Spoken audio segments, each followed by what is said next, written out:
শায়েখ আহমদুল্লাহ বাংলাদেশের একজন 25 আলেমে দ্বীন, সর্বজন শ্রদ্ধাভাজন ব্যক্তিত্ব। সারা বাংলাদেশের দল মত নির্বিশেষে এমনকি অন্য ধর্মের লোকেরাও তাকে পছন্দ করে। কারণ ইন্নাল্লাযীনা আমানু ওয়া আমিলুস সালিহাত সায়াজআলু লাহুমুর রহমানু ওয়ুদ্দা। ঈমান আনার পরে কেউ যদি সৎ আমল করে,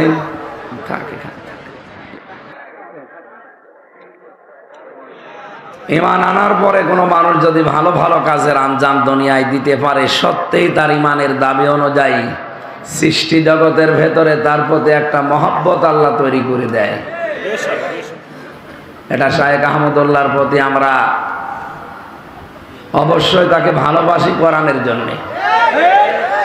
কিন্তু ইদানিং কোরআনে কারিমের সবচাইতে বিরুদ্ধে যারা এই দেশে অবস্থান নিয়েছে, তারা আজ এই আলেমের বিপক্ষে উল্টাপাল্টা কথা বলছে। এই জন্য আমরা তাদেরকে থেমে যাওয়ার জন্য বলছি। শায়েখ আহমদুল্লাহর কথার পেছনে যেভাবে দলিল আছে, আপনার 14 গোষ্ঠী মিলে ওই দলিল দিতে পারবে না। আন্দাজে উল্টাপাল্টা চিল্লা, দল মত জাতি বর্ণ ধর্ম নির্বিশেষে কোরআনের এই অনুষ্ঠানে যারা ইবাদতের জন্য এসেছেন, খুশি হয়ে বলেন আলহামদুলিল্লাহ। নবীজিকে আল্লাহ জানিয়েছেন, হে নবী, অমুসলিমরাও যদি আপনার কাছে কোরআনে কারিম শোনার জন্য আসে, তাদের কোরআন শোনার ব্যবস্থা করে দেওয়া লাগবে। কাদের? বলেন বলেন। এটা তো আমি বানালাম নাকি? সূরা তাওবার ভেতরে আছে, অমুসলিমরা যদি আসে আপনার কাছে কোরআন শোনার জন্যে, তাদেরও ব্যবস্থা করে দেওয়া লাগবে। অথচ এমন একটা দেশ আমরা তৈরি করে ফেলেছি, মুসলমানদেরকে কোরআন শোনাতে হলেও এখন 14 জায়গায় অনুমতি নেওয়া লাগছে। এটা দুঃখজনক। হাদা বায়ানুল লিন্নাস হুদাল লিন্নাস।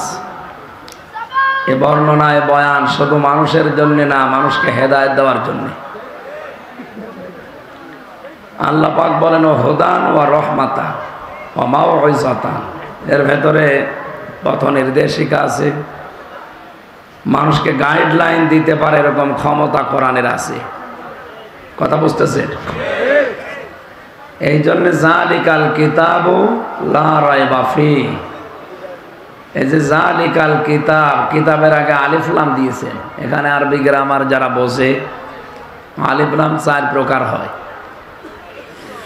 এখানে আলিফ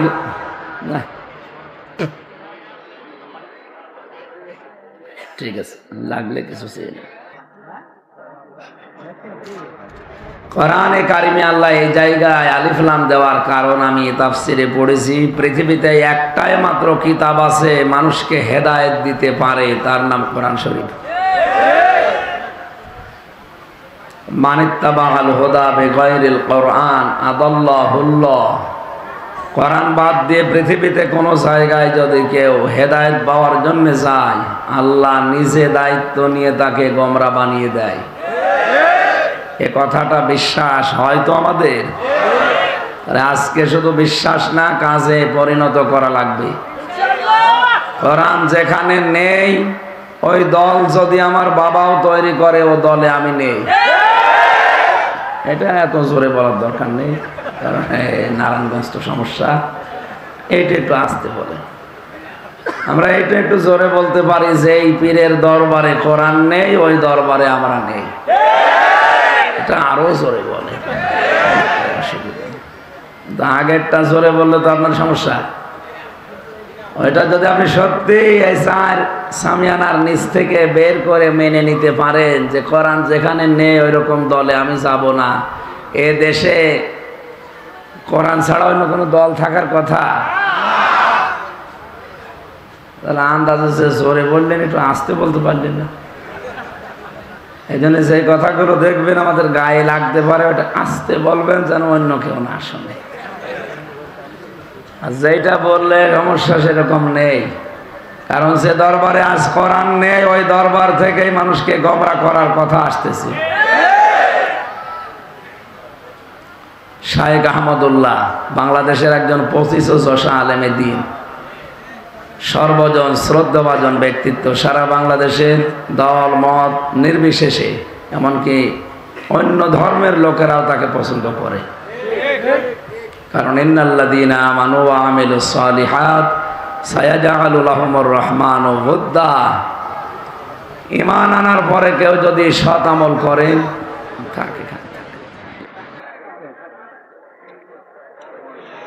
ঈমান আনার পরে কোনো মানুষ যদি ভালো ভালো কাজের আঞ্জাম দুনিয়ায় দিতে পারে, সত্যিই তার ঈমানের দাবি অনুযায়ী সৃষ্টি জগতের ভেতরে তার প্রতি একটা মহব্বত আল্লাহ তৈরি করে দেয়। এটা শায়েখ আহমদুল্লাহর প্রতি আমরা অবশ্যই তাকে ভালোবাসি কোরআনের জন্য। কিন্তু ইদানিং কোরআনে কারিমের সবচাইতে বিরুদ্ধে যারা এই দেশে অবস্থান নিয়েছে, তারা আজ এই আলেমের বিপক্ষে উল্টাপাল্টা কথা বলছে। এই জন্য আমরা তাদেরকে থেমে যাওয়ার জন্য বলছি। শায়েখ আহমদুল্লাহর কথার পেছনে যেভাবে দলিল আছে, আপনার 14 গোষ্ঠী মিলে ওই দলিল দিতে পারবে না। আন্দাজে উল্টাপাল্টা চিল্লাম। সম্মানিত ভাইরা, আমরা আজকের এই হাদিসটা শুধু এই সামিয়ানার নিচে না, এখান থেকে আমাদের সারা বাংলাদেশে মিলাবো। কোরআন যেখানে নেই ওখানে আমরা আর যাব না। মানে যদি আমি ভালো হওয়ার নিয়তেও যাই, ভালো হওয়ার নিয়তেও থাকি যে আমার সমস্যা নেই, তাও আমাকে খারাপ বানিয়ে দেবে কে?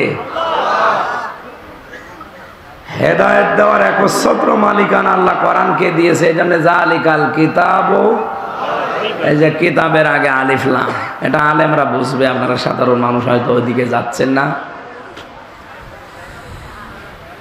পৃথিবীতে আমরা দেখি শ্বশুরকে মানুষ বাবা বলে না, বলে না? জায়েজ আছে, হারাম না। কিন্তু নিজের বাবার সামনে বারবার যদি শ্বশুরকে আব্বা জান বলে কেউ, নিজের বাবার মনে দুঃখ লাগবে না? আল্লাহ বলেন আমি কোরআন দিয়েছি মানুষকে হেদায়েত দেওয়ার জন্য, আর এইটা বাদ দিয়ে তুই দৌড়াচ্ছিস কোন দিকে? ফাইনা তাযহাবুন ইন হুয়া ইল্লা যিকরুল লিল আলামিন। কোথায় দৌড়াও? এ কোরআন বিশ্ববাসীর জন্য একটা উপদেশ। এটা কি? এই উপদেশ শোনার জন্য আজ আমরা এসেছি, দল মত নির্বিশেষে। এটা কোনো রাজনৈতিক মঞ্চ না, এটা কোরআনের মঞ্চ। এখান থেকে হেদায়েতমূলক কথাগুলো নিয়ে আমাদের প্র্যাকটিক্যাল লাইফে মিলাবো ইনশাআল্লাহ। বিশ্বনবী জানিয়েছেন ইন্নাল্লাযী লাইসা ফি জাওফিহি শাইউম মিনাল কোরআনি কাল বাইতিল খরিব। যে মানুষের অন্তরে কোরআন নেই, কোরআনের আলো নেই, ওটা মানুষের হৃদয় না, উজাড় গৃহ, শয়তানের ঘর। তাহলে এদেশে জরিপ পাই আমরা জানুয়ারি মাসে। আমি কোরআন রিসার্চ ফাউন্ডেশনের সদস্য ছিলাম জেলখানায় যাওয়ার আগে 20 সালে। এটা জরিপ পেয়েছিলাম, এই দেশের 100 জনের 95 জন মানুষ কোরআন শরীফ পড়তে পারে না। বলেন তো নবীর হাদিস অনুযায়ী 100 জনের 95 জন মানুষের অন্তর আছে শয়তানের ঘর হয়ে গেছে। এই জন্য কোরআনে কারিম দিয়ে আমাদের অন্তরকে মানুষের অন্তর বানানো লাগবে। আর আমি এই যাত্রাবাড়ি থেকে পর্যন্ত আসতে যতগুলো কোরআনের মার্কাজ মাদ্রাসা দেখেছি বাংলাদেশে এরকম খুব কম আছে। এই জন্য এগুলো জিন্দা যারা রেখেছেন তাদেরকে ধন্যবাদ জানাচ্ছি। বলেন আমিন। মান কোরআন কোরআনা, খুব খেয়াল করে শুনবেন, যেহেতু কণ্ঠটা বসা, খুব বেশি সময় কথা বলতে পারবো কিনা জানি না।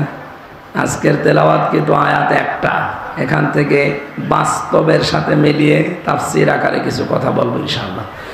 মান কোরআন কোরআনা, যে ব্যক্তি কোরআন পড়ে, কি করে? আমি একটা ক্লাস চলছে, এটা ছাত্রের মতো জবাব দেবেন। এখানে বন্দর নাকি থানায় এসেছিলাম একবার 3-4 মাস আগে। ওখানে একটা ক্লাস নিয়েছিলাম, ইব্রাহিম নবীর 50টা পরীক্ষা ছিল, ওর উপরে কয়েকটা বলতে পেরেছিলাম। আজকে আমার আলোচনার বিষয়টা সাবজেক্ট মুক্তিপণ। কি বললাম? এই দেশে খুন আর গুম বেড়ে গেছে। গুম করলে অনেকে মুক্তিপণ চায়, কথা বলছে না কেন? আমি চিন্তা মানুষ, গুম হই না, এমনিতেই ধরে নিয়ে এসে আমার বাবারে বলছে 10 লাখ টাকা দেন, নাই তো বাকি যা করার করব। বাবা ভয়তে 8 লাখ টাকা দিয়ে দিয়েছে। বলেন সুবহানাল্লাহ। আউযুবিল্লাহ। মানে 24 ঘন্টা আমার বাবা জানতো না যে আমি কোথায় আছি, অথচ বাড়ি থেকে আমারে ধরে নিয়ে এসেছে আল্লাহর ওলিরা।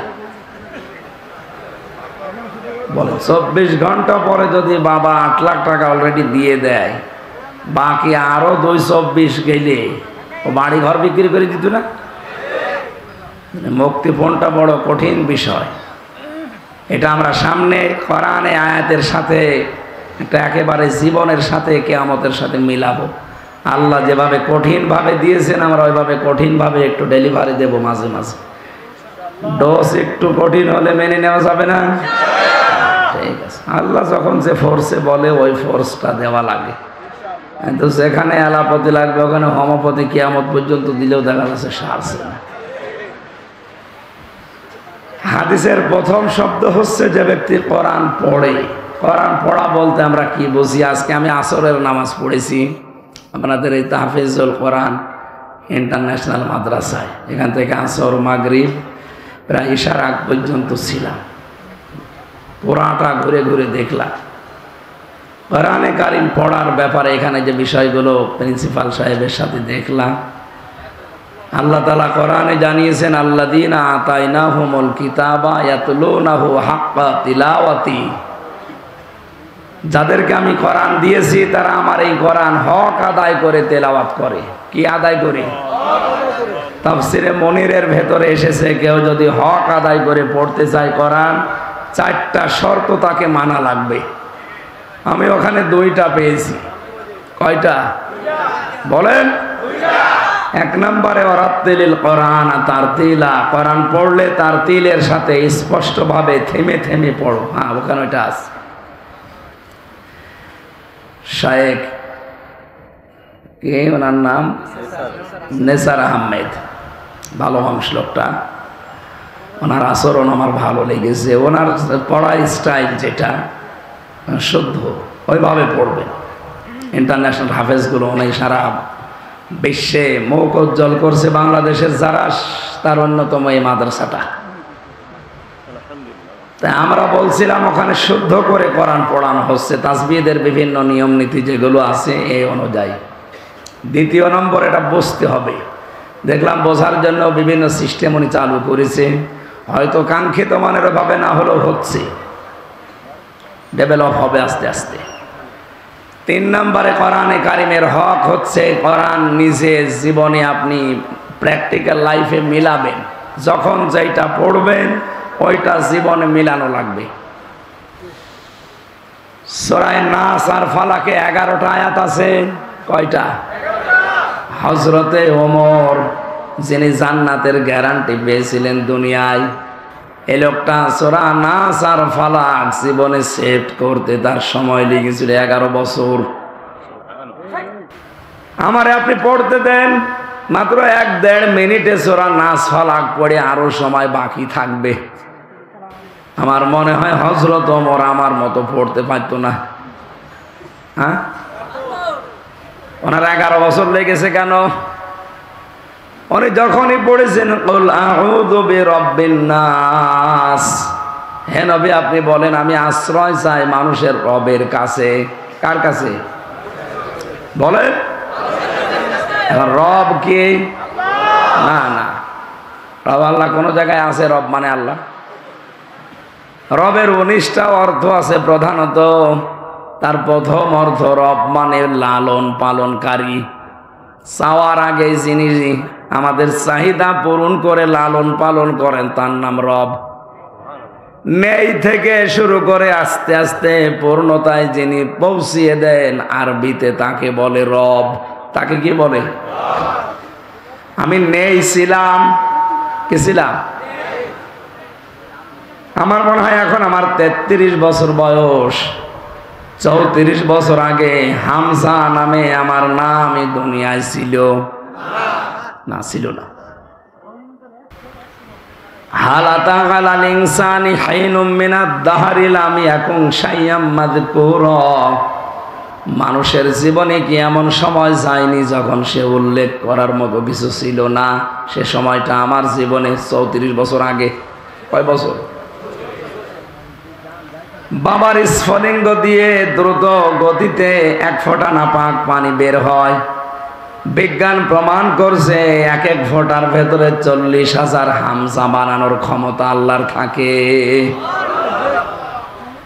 ফালয়ানজুরিল ইনসানু মিম্মা খুলিকা মিম্মা দাফিকি ইয়াখরুজু মিন বাইনিস সালবি ওয়াত তারাইব। মানুষ কি নজর করে দেখে না কি জিনিস দিয়ে তাকে আমি বানালাম? বাবার এই নাপাক পানিটা মায়ের রেহেমের ভেতরে যাবার পর 40 দিন 40 দিন 40 দিন 40 দিন এভাবে পাল্টাতে থাকে। এই পানিটা দিয়ে আমি আল্লাহ 4টা জিনিস তৈরি করি: চুল, রগ, হাড় আর পর্দা। মায়ের রেহেমের ভেতরে যে নাপাক পানিটা ছিল এইটা দিয়ে আরো 4টা জিনিস আমি বানাই: রক্ত, গোশত, চর্বি আর চামড়া। 4 4 8টা জিনিস যখন এক হয়, বিজ্ঞান এখন প্রমাণ করছে মানুষকে তৈরি করে পৃথিবীতে আনতে কমপক্ষে 13টা জিনিস লাগে। কয়টা? আপনার মার বাবা মিলে দিয়েছিল কয়টা? 8টা। বাকি আছে, বলেন বলেন। কোরআনে কারীম জানিয়েছে ওয়াজাআলা লাকুমুস সামআ ওয়াল আবসারা ওয়াল আফইদা ইলা আখিরি আয়া। সূরা নাহাল 14 নম্বর পারার 14 নম্বর পৃষ্ঠার 14 নম্বর লাইনের 78 নম্বর আয়াতের শেষের দিকে আছে। তাফসিরে ফি জিলালিল কোরআনে পাবেন। আল্লাহ পাক বলেন, আমি আল্লাহ নিজের এই রব নামের কারণে তোকে শ্রবণ শক্তি, দর্শন শক্তি, বাক শক্তি, আকেল শক্তি আর ঘ্রাণ শক্তি, এই 5টা জিনিস আমি আল্লাহ দয়া করে দান করি। হামজা একটাও যদি তোরে কম দিতাম দুনিয়ায় আসতে ঠিক, কিন্তু অপূর্ণাঙ্গ হয়ে। যদি বাক শক্তি না দিতাম বোবা হয়ে আসতে। বাবা মানুষ নেই? মাত্র 2 দিন আমি কথা বলতে পারি নাই। আমি বহু চেষ্টা করেছি কিন্তু কথা আমার বের হয় না। রংপুরে ছিলাম 2-3 দিন। এলাকার গরিব মানুষ তো, ওরা ফ্যান দিতে পারে না আপনাদের মতো। দিনের বেলায় মাহফিল ছিল, গা ঘেমে ঘাম গায়ে বসে গলা বসে গেছে। আজকে ধনী এলাকায় এসেছি তো এজন্য অসুবিধা নেই। ওখানে থাকার পর 2 দিন গলা এমন বসা বসেছিল, চিকিৎসা যত রকমের আছে যে যা বলেছে তাই খেয়েছে। না, কণ্ঠ কার হাতে? খলাকল ইনসান আল্লামাহুল বায়ান। মানুষ আমি বানিয়েছি আর কথা বলা আমি শিখিয়েছি। বিজ্ঞান এখন জানিয়েছে যে কয়েক ইঞ্চি জায়গা গলার ভেতরে, এক একটা কথা তৈরি হতে 27টা ধাক্কা লাগার পর একটা কথা তৈরি হয়। আর কোরআন আর হাদিস জানিয়েছে প্রত্যেকটি জায়গায় এক একজন করে ফেরেশতা বসে আছে। এই স্তরে স্তরে ফেরেশতারা এর কাছ থেকে ওর কাছে, ওর কাছ থেকে ওর কাছে নিয়ে নিয়ে 27 নাম্বার স্তরে দেওয়ার পর একটা কথা তৈরি হয়ে এই মুখ দিয়ে বের হচ্ছে। আল্লাহ মনে হয় ফেরেশতাদেরকে বলেছিল, হামজাকে এই দায়িত্ব পালন করার দরকার নেই, তোরা একটু রেস্টে থাক। আমার যে কি অবস্থা ছিল এই 2 দিনে। বাংলাদেশ থেকে বিদেশ থেকে যত মোবাইল এসেছে সারাদিনে এরে দিয়ে ধরিয়েছি। আর রাতের বেলা বের হয় না যতটুকু না পারলে না, এইভাবে কথা বলতো। গতকালকের মাহফিলটা বন্ধ করে দিয়েছিলাম, হয়নি, কণ্ঠে পারেনি। এর আগের দিন টাঙ্গাইলে খুব কষ্ট করে ঘন্টাখানি কথা বলেছিলাম, আর আজকে একটু হালকা হালকা বের হচ্ছে। আল্লাহ যদি বাক শক্তিটা না দিত 2 দিনে আমার যা মনে হচ্ছে কি হয়তো আপনি টের পাচ্ছেন না। তাই দর্শন শক্তি আল্লাহ দিয়েছেন দয়া করে। এই পাশের জেলা কুমিল্লা, 17 সালে একটা মাহফিলে আমি খাবার খাচ্ছিলাম এক অন্ধের পাশে বসে, হঠাৎ বিদ্যুৎ চলে গেল। আমরা চেল্লা পাল্লা করছি, লোকটা আমার হাত চেপে ধরে বলছে, হুজুর মাত্র 2 মিনিট কারেন্ট চলে গেছে, আপনারা চিল্লাচ্ছেন, অথচ আজ 40 বছর আমার জীবনে কারেন্ট নেই। কই আমি তো চিল্লালাম না, আমি ছোটবেলায় দেখতে পেতাম। এরপরে একটা অসুখ হওয়ার পরে আমি অসুস্থ হয়ে আমার চোখ 2টাই হারিয়েছি। এই 40টা বছর আমি দুনিয়া কি কিছুই জানি না, দিন রাত আমার কাছে সমান মনে হয়। ওই দিন আমার আর একটা তথ্য দিয়েছিল, হুজুর চোখ যাদের আছে তারা তো দেখে দিনের বেলায়, ঘুমিয়ে থাকলে তারা স্বপ্নে দেখে, কিন্তু আমরা যারা অন্ধ দিনের বেলা রাতের বেলা তো দেখি না, ঘুমিয়ে থাকলেও কিছু দেখি না, শুধু একটা আওয়াজ শুনি। ওই দিন আমি বুঝে ফেলেছি যে আল্লাহ আমারে কি দিয়েছে।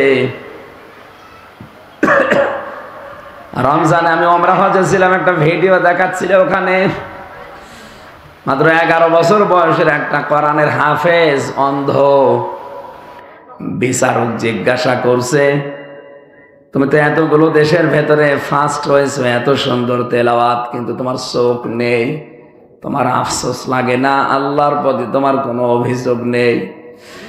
ছেলেটা বলছে, ওস্তাদ কোনো অভিযোগ নেই, আমি আরো আনন্দে আছি। আনন্দে আছে মানে চোখ নেই, এরপরে আনন্দে আছে মানে কেবল তোমার জীবন শুরু, সারাটা জীবন এভাবে অন্ধ হয়ে থাকা লাগবে। একটা বারের জন্য আল্লাহর প্রতি কোনো অভিযোগ অনুযোগ তোমার আসে না যে আল্লাহ তুমি আমার চোখ দিলি না কেন, আমি তো খারাপ কাজে বের হয়েছি না। তোমার কোরআন আমি অলরেডি 11 বছর বয়সে অন্ধ মুখস্থ করে ফেলেছি, চোখটা দিলে আমি আরো এগিয়ে যেতে পারতাম। ছেলেটা চোখের পানি ফেলে দিয়ে দেখলাম বলছে, ওস্তাদ কিয়ামতের ওই কঠিন ময়দানে মানুষকে যখন আল্লাহ একা একা সামনে ডাকবে, ওয়াকুল্লুহুম আতিহি ইয়াউমাল কিয়ামাতি ফারদা। সূরা মরিয়মের 95 নম্বর আয়াতে আল্লাহ জানিয়েছেন, কিয়ামতে প্রতিটি মানুষকে আল্লাহ ডাকবেন স্রেফ একা একা। কয়জন করে? আল্লাহ তার নিজের সামনে ডাক দেবে হামসাকে। এই 33 বছর জীবনের জীবনের প্রতিটি নিয়ামতের পঙ্খানো হিসাব দিয়ে তারপরে সামনে যাওয়া লাগবে। ছেলেটা বলে, বিচারপতি বা বিচারক ওস্তাদ, আল্লাহ যদি আমাকে কিয়ামতে ডাক দিয়ে বলে, আব্দুর রহমান তোর পা থেকে মাথা পর্যন্ত একটা একটা করে নিয়ামতের জবাব দে, পা থেকে শুরু করে মাথা পর্যন্ত আসতে যখন চোখ পর্যন্ত আসবে, আল্লাহকে অন্তত ডাক দিয়ে বলা যাবে, রব্বুল আলামিন তুমি তো আমাকে চোখ দাওনি, দুনিয়া কি আমি কিছুই জানি না, মায়ের পেট থেকে আমি অন্ধ, এই ওসিলা হলো আজকে তুমি আমার চোখের দিকে তাকিয়ে মাফ করে দাও। এই ছোট 11 বছরের ছেলেটার চিন্তা ভাবনা আর আমাদের চিন্তা কোথায়? আকাশ পাতাল পাল্টানো। কোরআনে কারিমের সূরা নাহলের এই 78 নম্বর আয়াতের তাফসীর পড়ার পর আমি দেখেছি আল্লাহ পাক নিজের পক্ষ থেকে যে 5টা জিনিস রব নামের কারণে আমাকে দান করেছেন, একটাও যদি কম দিত কিয়ামত পর্যন্ত আমি অপূর্ণাঙ্গই থেকে যেতাম। কবরে যাওয়ার পরও মানুষ বলতো এটা কানার কবর, বলেন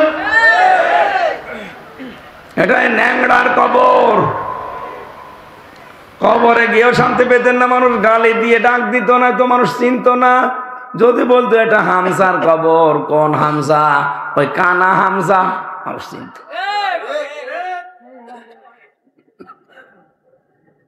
8-5-13টা জিনিস যখন এক হয়, ফেরেশতারা তখন বলে, রব্বুল আলামিন এর কি বানাবো এবার বলেন, এর আকৃতি কি দেব?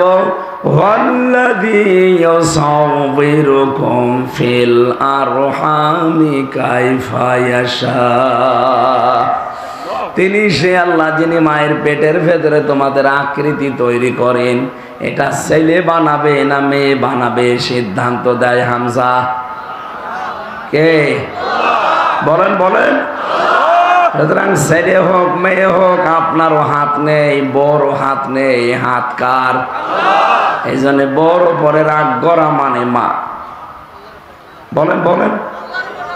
কেউ যদি জেনে শুনে আল্লাহর উপরে রাগ করে ওর ঈমান আর থাকবে? এরকম মূর্খতা যদি এলাকায় কেউ করে থাকেন তাওবা করে ফিরে আসবেন। আমার ভাইরা, আমার শিক্ষা দেওয়ার বিষয় ছিল এখানে। হযরত ওমর একটা একটা করে ভাবে মিলাতেন। রব মানে প্রতিপালক, রব মানে আইনদাতা। আমার 3.5 হাত বডির ভেতরে দেখি তো আল্লাহর আইন চলে কিনা, আমার পরিবারে আল্লাহর আইন আছে কিনা, আমার রাষ্ট্রে আল্লাহর আইন আছে কিনা, এগুলো মিলিয়ে মিলিয়ে 19টা যখন পুরা মিলাতে পারতেন তখন বলতেন মালিকিন নাস। এই কারণে তার নাস ফালাক পড়তে লেগেছে 11 বছর, আর আমাদের লাগে 1.5 মিনিট। কোরআন পড়ার অর্থ আমি তাহফিজুল কোরআনে আজ 2-3 ঘন্টা সময় ব্যয় করে যেটা বুঝলাম, শুদ্ধ করে পড়ার নিয়ম আছে, কোরআন বোঝারও সিস্টেম চালু করছে, কিন্তু এটা আমার প্র্যাকটিক্যাল লাইফে মানা লাগবে। হযরত ওমরের মতো এভাবে সেট করে করে এই সিস্টেম আজ অনেক জায়গায় নেই, আর আমরা অনেকে জানিও না এটা। বসে বসে উনি তেলাওয়াত করছে সকালবেলা ফজরের পর, ওয়ালা ইয়াহুদ্দু আলা তাআমিল মিসকিন। আল্লাহ পাক বলেন মিসকিনকে যারা খাবার দেয় না, খাবার দেওয়ার জন্য উৎসাহ দেয় না মানুষকে, এই মানুষগুলো আর যাই করুক কিয়ামতে বিশ্বাস করে না। অথচ উনি পড়ছিল, তেলাওয়াত করছিল, আর আইতাল্লাযী ইউকাযযিবু বিদ্দিন। হে নবী, আপনি কি দেখেছেন ওই মানুষগুলো যারা কিয়ামত বিশ্বাস করে না? নবীজি বলেন কই, আমার কাছে যারা আসে এরা তো সবই মনে হয় কিয়ামতে বিশ্বাসী। আল্লাহ পাক বলেন না ফাযালিকাল্লাযী ইয়াদউল ইয়াতীম, মিসকিনদেরকে খাবারের ব্যবস্থা করে না। ও কোরআন পড়ছে আয়াত, একজন অসহায় মানুষ, ভিক্ষুক, ফকির, একজন মিসকিন এতিম এসে একটু সাহায্য চেয়েছে, কোরআন শরীফ পড়া বন্ধ করে সামর্থ্য অনুযায়ী তাকে কিছু দেওয়ার দরকার ছিল। কথা বলেন। তাহলে এইটা হয়তো 3 নাম্বার শর্ত, এটা বাস্তব জীবনে আমল। 4 নাম্বারটা বড় কড়া, কঠিন। কেউ যদি বলে আমি কোরআন পড়ি, তাহলে তাকে শুদ্ধ করে পড়া লাগবে, অর্থ বোঝা লাগবে, ওটা প্র্যাকটিক্যাল লাইফে মানা লাগবে। 4 নাম্বারে ওটা যেন মানুষ মানতে পারে এই ব্যবস্থা করে দেওয়া লাগবে।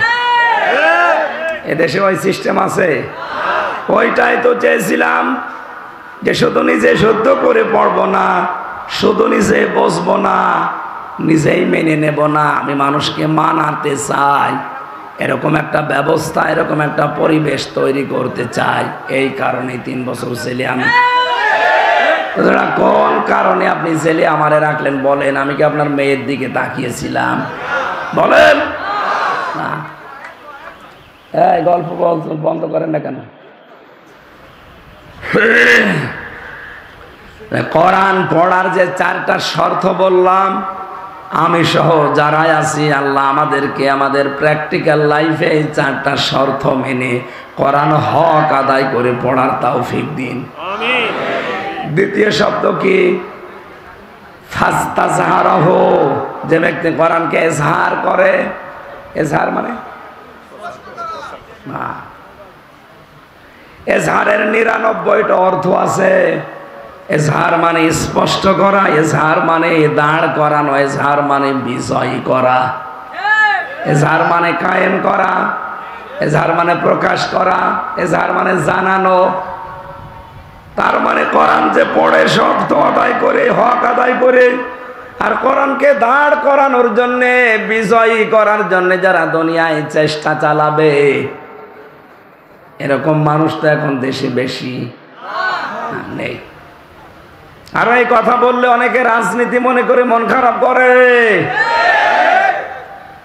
কোরআন বিজয় করা লাগবে, কোরআন কায়েম করা লাগবে, প্রতিষ্ঠিত করা লাগবে। কথা শোনার পরে যদি কারো কাছে রাজনীতি মনে হয়, এটাই রাজনীতি। যদি কারো মন খারাপ হয়, কসম করে বলছি ওর পেছনের আমল আল্লাহ সব নষ্ট করে দিয়েছে। এটা তো আমি বানিয়ে বললাম। সূরা মুহাম্মদ 9 নম্বর আয়াত, যালিকা বিআন্নাহুম কারিহু মা আনজালাল্লাহু ফাআহবাতা আমালাহুম। আল্লাহ কোরআনে যা নাযিল করেছেন মানে না এমন না। যদি কেউ কোনো বিধান শোনার পরে মন খারাপ করে, সঙ্গে সঙ্গে ফাআহবাতা আমালাহুম, ওর পেছনের সব ভালো কাজ আল্লাহ নষ্ট করে দেয়। এই আয়াত অনুযায়ী আমি এই চোখ দিয়ে দেখতে পাচ্ছি বাংলাদেশের 100 জনের 85 জন মানুষের আমল নষ্ট হয়ে গেছে। 85 জন বললাম কেন না জানি, আমি আবার ওর ভেতরে আছি কিনা আল্লাহ জানে।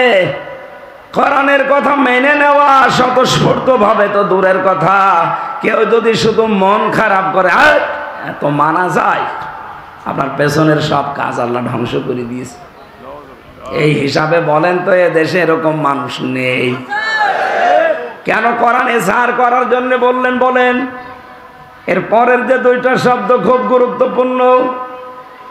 এখানে যারা বিভিন্ন মাদ্রাসায় হাদিস পড়ায়, মুহাদ্দিস জিজ্ঞাসা করেন মাঝখানে নবীজি ফা দিয়েছেন। ফা অক্ষরটা আরবি গ্রামার অনুযায়ী বালাগাত মান থেকে 13টা অর্থে ব্যবহার হয়। কয়টা? আগের এই 2টা শব্দ যদি কেউ মেনে নিতে পারে, পরের যে সমস্ত বিষয়গুলো আসবে অবশ্যই আল্লাহ তার জীবনী কার্যকর করবে। শব্দের দিকে আমি খেয়াল করার জন্য বলছি আলেমদের। প্রথম ছিল যে ব্যক্তি কোরআন পড়ে, পড়ার হক কয়টা? বলেন বলেন, আরো জোরে বলেন। কালকে কেউ এভাবে ক্লাস নিলে বলতে পারবেন কোরআন পড়ার হক কয়টা? এই 4টা হক আদায় করে যারা পড়ে, এরপরে কোরআনকে এজাহার করার জন্য যারা চেষ্টা চালায়, কোরআনকে বিজয়ী করার জন্য দুনিয়ায় যারা সর্বাত্মক চেষ্টা চালায়, কায়েম করে দেখানো ফরজ না, চেষ্টা করা ফরজ।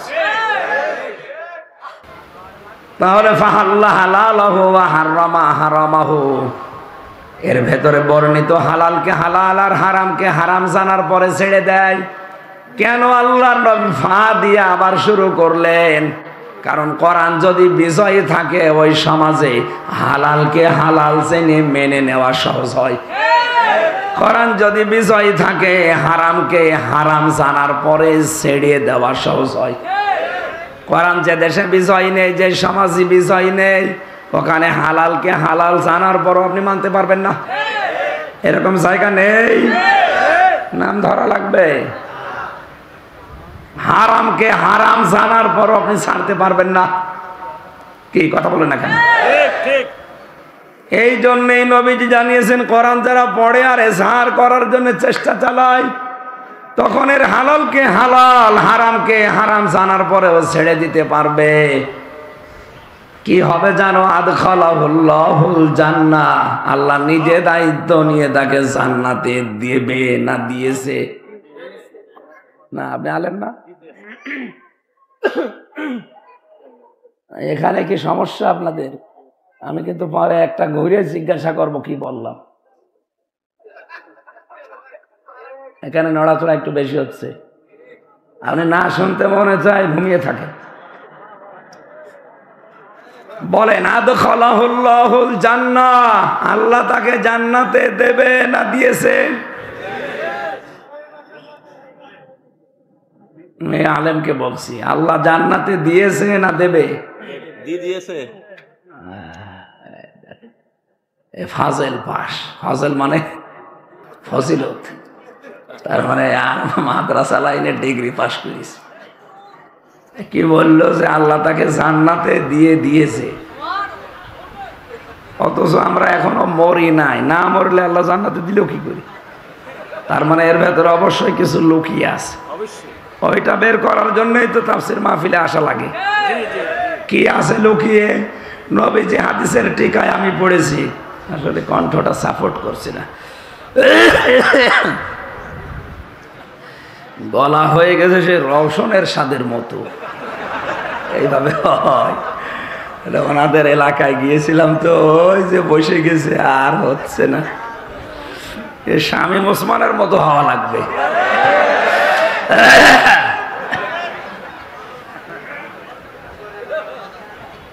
কি বলছিলাম বলেন তো? কেউ যদি কোরআন পড়ে আর কোরআনকে বিজয় করার জন্য চেষ্টা চালায়, তাহলে সে হালালকে হালাল, হারামকে হারাম জেনে মেনে নিতে পারবে। নবীজি বলেন, এরকম পরিবেশ যদি তৈরি করতে পারো, তুমি মনে করবে যে একটা জান্নাতে আছে। আদখালাহুল্লাহুল জান্নাহ, আল্লাহ তাকে জান্নাতে দেবে না, দিয়ে দিয়েছে, এটা মাদের শিখা। সুতরাং এরকম পরিবেশ যদি আমরা তৈরি করতে পারি, সত্যিই বিশ্বাস করেন একটা মিনি জান্নাতে দেশ তৈরি হয়ে যাবে। সেটাকে মনে করতে পারছি। আজ দাড়িওয়ালা এরকম 10টা মানুষকে আপনি দাওয়াত দিয়ে ঘরে খাওয়াবেন, ওদিকে 10 জন থানায় খবর দেবে, ওখানে গোপন মিটিং চলছে, কি জান্নাতে আসি।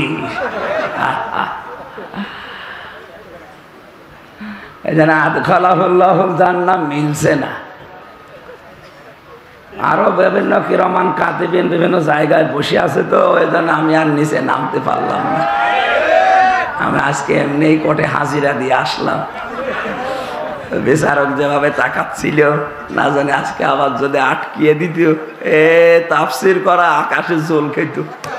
থাক, আমি নিচে নামছি না, আমি তেল তালা ওয়াজ করছি। ঠিক আছে?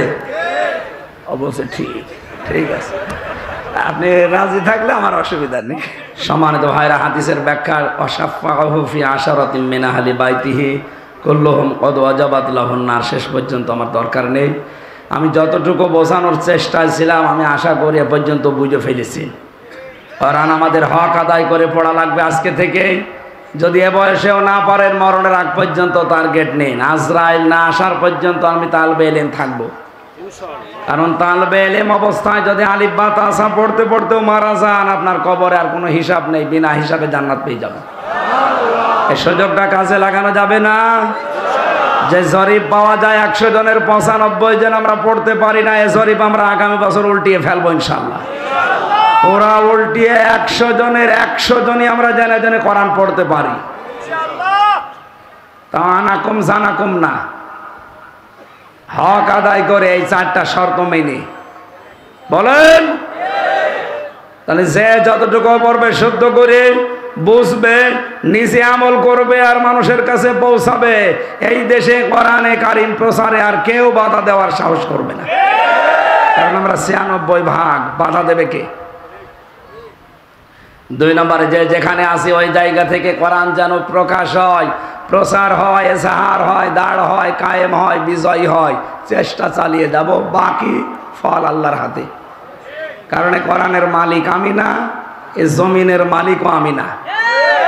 এই কোরআনের মালিকও আল্লাহ, জমিনের মালিকও আল্লাহ। আমরা শুধু কামলা, শ্রম দিয়ে যাব, শেষে বেতন পাবো। আল্লাহ এই বেতনটা যেন আমাদের জান্নাত, এটা দান করেন।